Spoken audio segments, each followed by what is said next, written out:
আপনারা কিছুদিন আগে দেখেছেন 10টা ফেরাউন 10টা নমরুদকে যদি একসাথে করা হয় তাহলে একটা হাসিনা হবে না। হাসিনা 10টা ফেরাউনের থেকে ভয়ঙ্কর, 10টা নমরুদের থেকে ভয়ঙ্কর। এই বাংলার মাটিতে হাসনাত আব্দুল্লাহ যতদিন পর্যন্ত আছে, এনসিপির ব্যানার যতদিন পর্যন্ত আছে, কোন আওয়ামী লীগকে এই বাংলার জমিনে পুনর্বাসিত হইতে দেওয়া হবে না। আমরা অন্তর্বর্তীকালীন সরকারকে বলতে চাই, আপনারা দ্রুততম সময়ের মধ্যে আপনারা আওয়ামী লীগের নিবন্ধন বাতিল করতে হবে।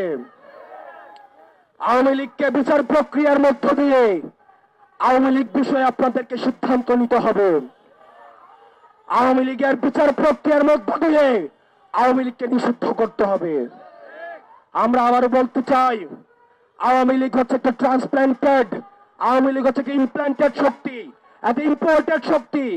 আওয়ামী লীগ কোন রাজনৈতিক দল নয়, এটা হচ্ছে ভারতীয় আধিপত্যবাদের এক্সটেনশন। এটার আমাদের গতকাল আমাদের উপদেষ্টা মাহফুজ আলম বলেছেন, এই যে এটা নাটাই হচ্ছে ভারতে আর ঘুরি ঘুরি হচ্ছে বাংলাদেশে। 5ই আগস্ট হচ্ছে সেই ঘুরির সুতা আমরা কেটে দিয়েছি। দেশবাসীর প্রতি আহ্বান জানাবো, আর্মির এগেনস্টে, সেনাবাহিনীর এগেনস্টে জনগণকে দাঁড় করিয়ে দেওয়ার এক ধরনের ষড়যন্ত্র হচ্ছে।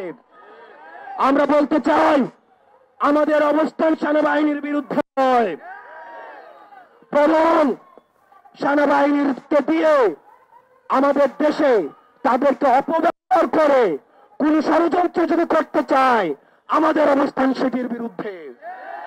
বাংলাদেশ সেনাবাহিনীর যে অবদান রয়েছে, তাদের যে কন্ট্রিবিউশন রয়েছে, এবং বাংলাদেশ সেনাবাহিনী ইনস্টিটিউশনের উপরে আমাদের সম্মান, শ্রদ্ধা এবং আস্থা রয়েছে।